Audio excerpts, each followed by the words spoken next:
Allison, welcome to the Sipping Point. Thank you. So fun to be here. I love talking from this beautiful place in Healdsburg, California today, our tasting room. I love it. And next time I get out there, we're going to meet in person. So I'm so excited that I'm getting to learn everything about it. Maybe we could Yeah. start out before we get into tasting your wine, which I'm also excited about. Just a little bit about how did you come to own a winery? Because this is a dream for many people, but not Yeah. one that many people actually achieve. So how did it start for you? Well, it started, I think my husband and I have had a long career, in this business. And it really started by other industry peers telling us there's two people that can do it and do it well. It's you guys. So that was really a big, like, really? But, our parents aren't wealthy. We don't own land. There's a lot of big first steps that we should probably figure out. And we did. We worked on our business plan for a couple of years before we actually launched in 2014. Wow, I love that.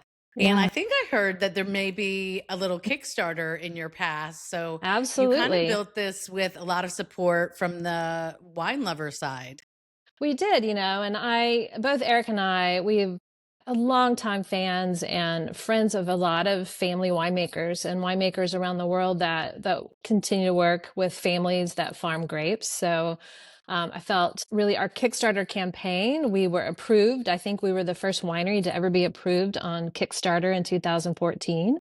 And our campaign was Family Farmers First. It was really our opportunity to tell the world how most wine is made Mm, by a lot of small vineyards, not just ginormous, huge vineyards with a big castle on a hill, and particularly here in California, Northern California. So we got after it. I had been writing for a long time online when I was based in Austin, Texas, about wine. So I did have a following, and Eric had a following as his years went by as a buyer for K&L Wine Merchants back when there was a good old paper newsletter, right? We couldn't yeah. always couldn't wait for that newsletter to arrive. And then I'd also already very much engaged in all social media platforms. So I did have somewhat of a voice, and we did it in 30 days. We hit our goal of $25,000, and that was a great marketing launch for us. We kind of joke we should have asked for 5 million because that's what it really takes to get Right. things going the right way. But I'd say that majority of our Kickstarter backers are still wine club members, and most of them are beautiful friends of ours too. So a lot of silver lining to that. Love that. And I love the idea of supporting family wineries, farmers. And I always say that the closer you get to the product, the cooler the people are. Yes. Because there's a Yeah. lot of people in the wine business that can get an attitude, it seems, but Yeah. it's not usually the people making the wine. So Right. Yeah. that's why I love having you on. And I know that we have three of your wines that we're going to sample and talk about today. Yeah. So one of them that I know you're really passionate about is the Yes. Sauvignon Blanc, and you have Yes. something Yes. to announce about this summer. Can you I just let everyone do. know? I mean, honestly, it is 2025, the summer of Smith Story Sauvignon Blanc. It's a Yes. thing, is kind of a fun thing we thought about beginning of the year because we have sold out so quickly in years past. And this year we did bump our production to a whopping 800 cases, which is still very small in terms of the wine production world, but a big production for us. So so Right. far, so good. This has been released just for a few months now. And, you're not supposed to have a favorite child, but I love it so much. I have an only, so I Mm. do have a favorite. I mean, I'm Oh, allowed okay. to. Yeah. Yeah. But what is it that you love so much about Hmm. your Sauvignon Blanc and Sonoma Sauvignon Blanc in general? Because Yeah. I know you guys travel extensively. The Loire makes Yeah. excellent Sauvignon Yes. Blancs, but they each have Yep. their own character or terroir, Hmm. as us wine geeks say. What Yeah. is it that is classic Sonoma for you? Yeah, well, for us, it's really leaning into the place where those grapes grow. Years past, we've had a vineyard partner that had some limestone in it. This year, there's a lot of volcanic rock from the Knights Valley AVA and just really luscious, beautiful, sun-drenched little vineyard close to us here in Healdsburg in the Dry Creek Valley. Mm, So for us, that Sauvignon Blanc should be a lift. It should be citrus of lemon and lime. And this year I'm getting like an orange blossom note right now. And then, just a fair amount of, to get real nerdy, a little petrichor, some minerality on the backside. Nice. But I think, the cool climate up here, I love the fact that the alcohol levels are fairly low. This sits just above 13%. So you can enjoy a few glasses without getting popped. So Yeah, I enjoy that because we like to eat and drink. absolutely. I love on the nose, while you get some of that classic citrus, you're also getting some sort of floral notes too. Yeah. It's really perfumed and lovely. Mm-hmm. And then when you take the sip, which I think I will, Yeah. you Yeah. get this great zing of acidity that I think, you're on the right track here. The summer of Yep. Sauvignon Blanc, because Yeah. lots of the things we eat in the summer, we squeeze a lemon on or have acidity in them or have that crispness that you want matched in the wine. No, absolutely. One of my favorite little summer pops is just a really easy diced and seamed zucchini dish with burrata cheese with some Niçoise black olives and drizzling that with a little olive oil, but really doing a heavy, just a fine plane of shredded lemon peel with a squeeze of lemon. Ooh. That is just summer with this wine. So it's a fun wine to play with. And then, it's great just to have a glass on the patio too. Absolutely. Yeah. This is Yeah. a cool wine that you can just have, sitting out back on a hot day. But I love that you're throwing out your pairing ideas. I'm broadcasting here from the Eastern Shore of Maryland. Okay. So we're off of the Chesapeake Bay. So Sure. everything is very seafood related. And Oh, this yeah. is such a great wine for whether it be crab or oysters or a lot of the great things that we get from the Bay and love to enjoy in the summer. So absolutely Perfect. beautiful. Cool. About the idea, I know, love your labels. Thank but you. what goes into your thought process around that? And Sure. obviously we'll look at the other ones as well. Yeah. Well, our label was really important for us to have a label that really exuded a classic wine and winery. Our background is definitely more old world. A lot of fun labels from Spain started coming out really 20 years ago with great dynamic graphics and pictures, and we just kept going back to those, really like first gross and serious wines, how they sustained and kept a really strong label for many, many decades. So that was really our purpose, but to also create a little bit of personalization. So there's a peony on the background of the label for our white wines. Eric and I eloped on the Big Island in 13. So that's a little nod to our wedding. And even the red wines have a sketch of the green Hawaiian wedding lei around as a border. And, I was a Smith and I married a Story. Guess what? We can pronounce those and we can spell that name. So it all kind of worked out. Absolutely. Absolutely. Well, this is delicious. And what a great summer wine to start with. Thank you. I know the next wine is very special to you, and you were inspired and created through a health journey of yours. Tell me a little bit of the story. Yeah. And this label is a stunner as well. So gorgeous. So beautiful. These lovely flowers and just the name Brave, which I got to hold it too. I love it. Yes, I know. It's beautiful. So tell me a little bit about creating that and how folks can get some Brave from you. Yeah. Sure. Well, it was a really interesting project that came about. Early 2021, I was diagnosed with breast cancer and just started in immediately on conquering and battling that whole thing. And I'm great today and I'm in remission.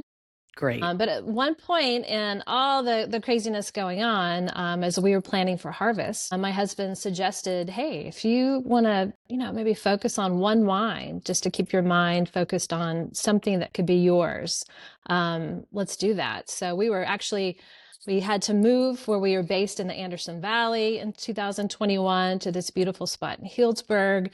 And then I really had some focus in the vineyard with the first Brave. So I named it Brave because that's what everybody kept telling me I was doing. You're so brave, you're so brave. And all I could feel is, gosh, we've all been so brave getting out of 2020. We're all brave. I think bravery comes in a lot of different forms. So I felt strongly about naming this Brave, and then honestly flipping around on my phone. I take a lot of pictures, and I love taking pictures, particularly of beautiful things. So This picture popped out, and it was a picture that I actually took on an iPhone I used as the label in 2015 of a wild peony bush in a garden that used to be in our old home. So I thought, that might work, and it did. So that's how that came about. And it's a carbonic maceration technique that I Yes. use for this. So just simply put, I love a lot of the carbonic wines coming out of Beaujolais, most of all, and then have had a little bit of carbonic, beautiful wines here in California too. So carbonic for me is just fresh and Mm-hmm. vibrant. And, the first red wine that we barrel down, the harvest season, the first red wine that we bottle, and the first that we release. So this is always released late spring, and it's just a fantastic warm weather wine. You serve it chilled. I love that. And chillable Yeah. reds is something Yeah. that people are really interested Mm-hmm. in. Yep. And, one of the things I find fascinating about the carbonic Mm-hmm. maceration side of it is that Mm-hmm. the fermentation takes place within the berry. And so Yeah. you get that real fruity Yep. nose and fruity taste on the palate. I'm a huge fan of Cru Beaujolais and Mm. sometimes Nouveau if it's a great vintage. Yeah. But in Yeah. the summer, a lot of times Yeah. we shy away from drinking reds because, they're Mm-hmm. tannic or they just seem too big. Yeah. But a red like this Yeah. is such a great option for Yeah. burgers and the meat side of what we eat in the summer. Yeah. Barbecue wine. Absolutely. Absolutely.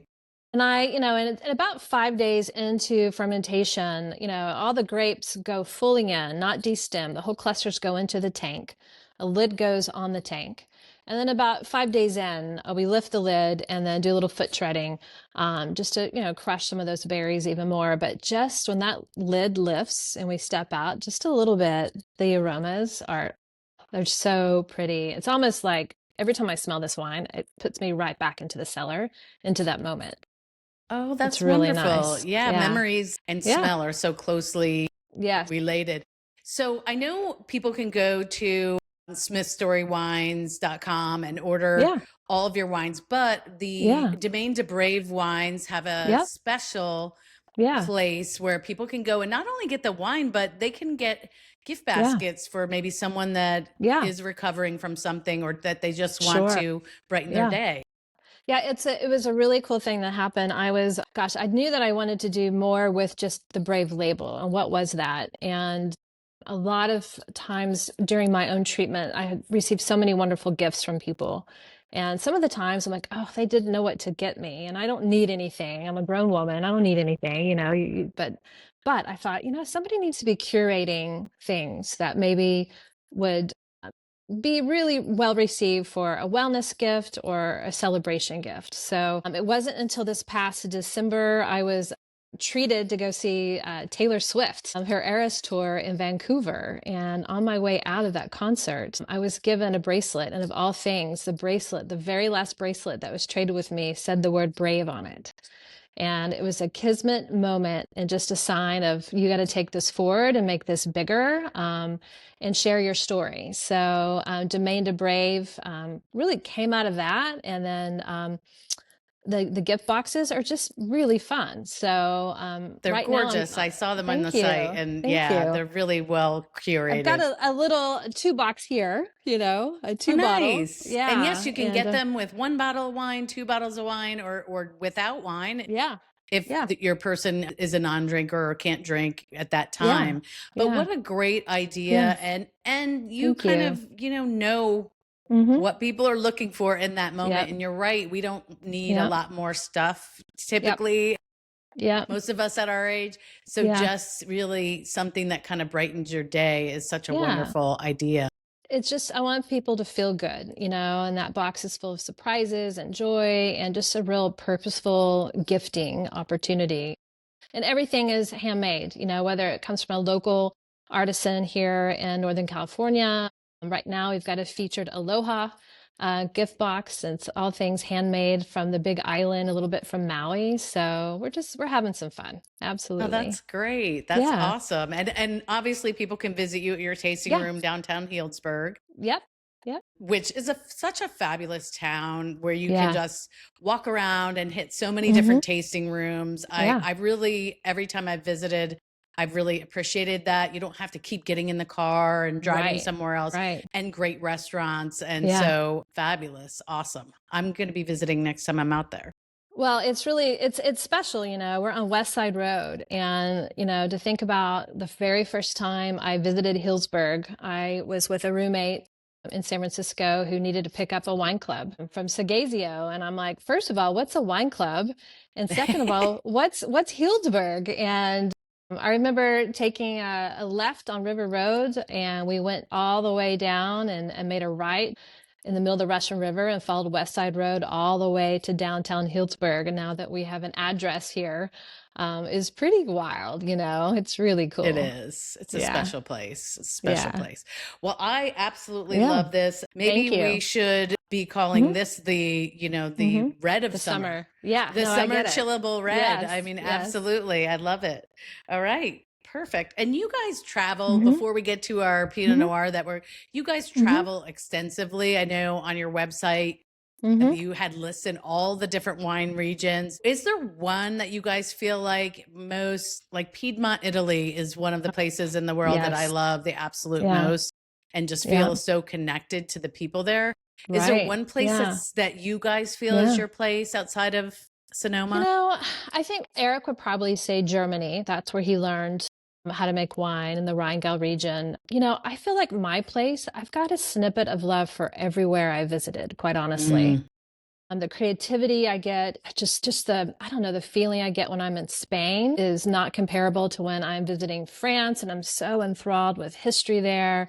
You know, I feel like it's really the people in every single region that have stood out to me as much as those regions. You know, where I have not visited is Burgundy. And so that's on the list. I've got to go. I can't believe I haven't been. I talk like I have, and I've definitely helped a lot of great Burgundy producers in my lifetime. So I hope to get over there. Yeah, kick some rocks with them.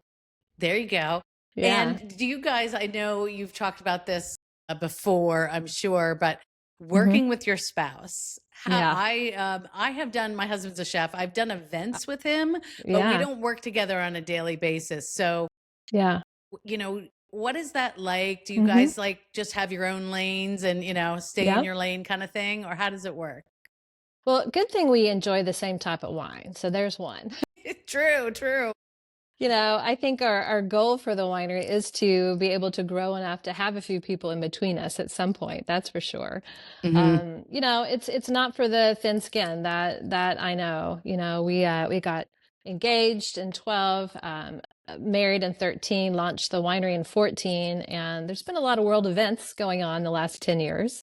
Just a few. Just a few, and going through breast cancer. So, you know, I think if he was just a business partner, I don't know if we would have lasted, but the fact that we're married and we are committed, this is our livelihood. You know, we sold a home, we drained our 401k, we are in it.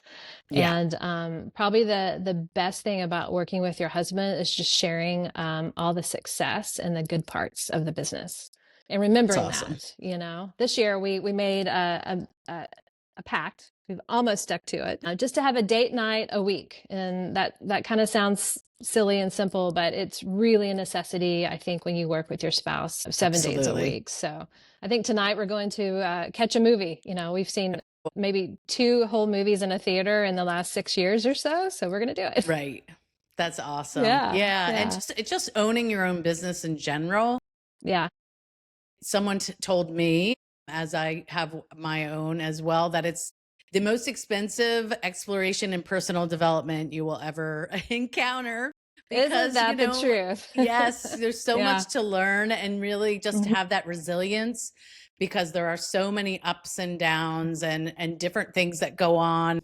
I was reading an article, winemaker in Champagne, about all the different things that the winemakers there have been through: world wars, different diseases of the vine. I read that too. Yes. Yeah. So it's good for you, because, you know, being in business for, what is it, 11 years now? Yeah, 11 years now. That's quite a feet. That's awesome. All right. So we taste, oh, go ahead. Yeah.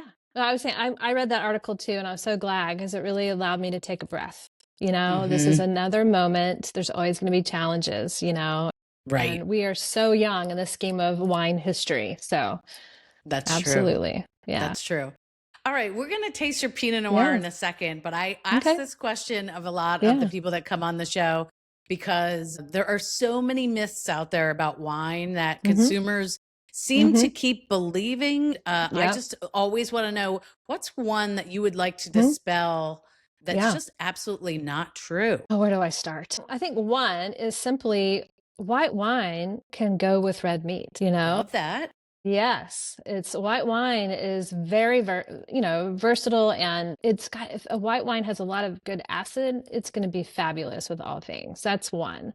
I Hmm. think that the biggest myth about, which breaks my heart when people slander California wine over something that they've been told that has nothing to do with a small producer like us. So, we are shepherds in the vineyard as long as we're farming correctly, organically, sustainably, hopefully Mother Nature being on the right side. We're harvesting on that perfect evening under the moon and stars, getting the grapes in. And we step back, we're shepherds in that cellar. We're checking on our babies in there. We're not tinkering, and we keep it very real. I think there's, I think that's the biggest myth. Not all wine is made the same. And Lord knows there's a lot of wine. Yeah, that's true. I mean, people, hear myths about, maybe big, huge commercial wineries Mm-hmm. using mega Yep. purple, which is, Yeah. concentrated grape juice to make the wine darker in Mm-hmm. color, or, Yep. other additives that are Yep. allowed. But typically Sure. all the smaller wineries like yourself, the farmers, the people that are Yep. really, Yep. loving their Yep. craft are not doing those things. So Yep. these myths just Yeah. seem to, and there are Yeah. commercial wineries in every country that, Yeah. that, Absolutely. so it's Yeah. not, yeah, love that. Well, Thank you. I have to chuckle when people, hold up a glass and go, "Oh, look at the legs." And, I don't correct people anymore, but I'm like, "Yes, that's the dishwashing soap probably." There's little things like that. I had a couple, I was at a tasting, leading a tasting in Austin a few years ago, and a couple walks up, like, "We're not going to have California wine. There's arsenic in your wines." And all I had to say is, "Oh, bless your heart. You're so wrong." And That's I'm a so Texan, so true. I can say that. But, there's just Right. a lot of bad information. So thank you for asking that, because I do think it's important to talk about that and highlight those things. Yeah. And I think that's where the support of the family run wineries, getting close to the source and knowing what you're buying, Yeah. actually, that it has Hmm. I know when I had Hmm. Kim from Dry Creek Vineyard on the Oh, yeah. show, she Yeah. was really passionate about buying wines with appellations, and that Yes. it's the fact that Yep. your wine, like the Yep. Sauvignon Blanc, is Sonoma Yeah. County. It's Yep. not just California, and that could be Right. anywhere in the Right. state. Yes. The smaller the region you get to on the bottle, typically there's more care to that. And if you look Yep. at a lot of your commercial wines, they do just say Oregon Right. or just California, Right. and that's Right. a different animal. I So, agree. I yeah, agree. I love that she really brings believe up in that that. point. It's important. So closer to the land, closer to the farmers, Yeah, closer to that piece of weather and Mother Nature that was happening during that harvest season too. love that. All right. So you mentioned Burgundy earlier, Yeah, and I think you need to put that on your bucket list for it's later there. this year or 26. But you are making a Burgundian grape with your Pinot Noir, which is the Yeah, third wine here in the lineup. So tell great. me a little bit. Yeah, This is the heartbreak grape, yeah, right? This is the one that's so hard. Tell me a little bit about this. yeah, yeah. So we're actually going to go up to a little bit north of Sonoma with this wine in the Anderson Valley. Yes, that's And, right. we always make our wine here in Sonoma County. But years ago, my husband and a few of his colleagues at the wine shop K&L had bought a small piece of land on the deep end of the Anderson Valley, which is about 45 minutes from the Mendocino coast, about an hour and 20 minutes from Healdsburg, northwest. And they planted this beautiful vineyard. And I just think from us, we were so inspired to start making Pinot Noir very much in the style of our favorite Burgundy producers, and some Pinot Noir producers in Germany as well. So what we feel like, particularly this wine, it's Filigreen Farm, and this vineyard is the only biodynamic and organically farmed vineyard in that whole valley. They also grow beautiful produce and olive trees and other things, but what we like most about this is the Pommard clone. in the vineyard. And that's probably one of the clones I got to know best in learning about Burgundy over the years. And the way Pommard plays in California, it's not as intense, it's not as tannic. And this particular area, because of where it sits in proximity to the ocean, we do get this amazing diurnal shift. So it could be, 95, 100 degrees on hot days in the vineyard at 3 o'clock, but by dinner time, it's back down to 60 and the high 50s. So Pinot Noir loves that. And if it gets too hot, Pinot's not that great. So yeah, true. This is close to the coast, so you do have that great, a moderating factor. Now, you mentioned organic and biodynamic, and just for people that are tuning in and they're maybe like, what's the difference? Right. And why should I care? Right. Maybe give us your take on both of those.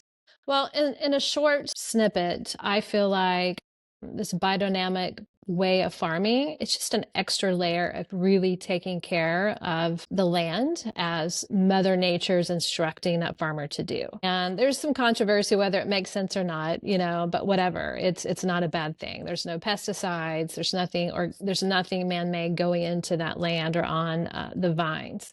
Organic definitely is that. Biodynamic plays by the moon and stars a little bit more. Organic is just completely we're working in the vineyard as people and not spraying, not adding any chemicals, things like that. So, which is important. I mean, we've been eating that way, or I've been eating that way for most of my adult life now. So why not drink that way too? So right, love it. And on your bottles, is there a way for someone to know these practices, or what's the best way for someone to connect with that? I hope not right now. Label changes are a big thing, and we have not put that on our label because most of the vineyards all the vineyards but this one that we work with are organic, but they're not certified. So that's a whole other conversation to go through certification. But clearly on our website for sure. Okay, perfect. And I think that is the thing right now, is that you really need to just learn a little bit more about the farmers, the families, the wineries. And that helps because, half the time, if you're in a grocery store buying wine, if you will, you don't know, it'll have one name, but it's really coming from another huge company that's making 10 of the different brands that are on the shelf. So just knowing a little bit more about where it comes from, the whole farm to table movement that did with food, I think is what you're saying with wine as well. Yeah, I remember, 25 years ago, telling people when I worked for K&L, like, if you flip a bottle and, this is back when, handheld computers were a thing, just becoming a thing. But if you can't find people behind that wine label in 30 seconds, when you Google that bottle, it's probably not a small production. And I love that. The Brave label definitely has a QR code. So that's a quick information click now to get to the website. That's great. Yeah.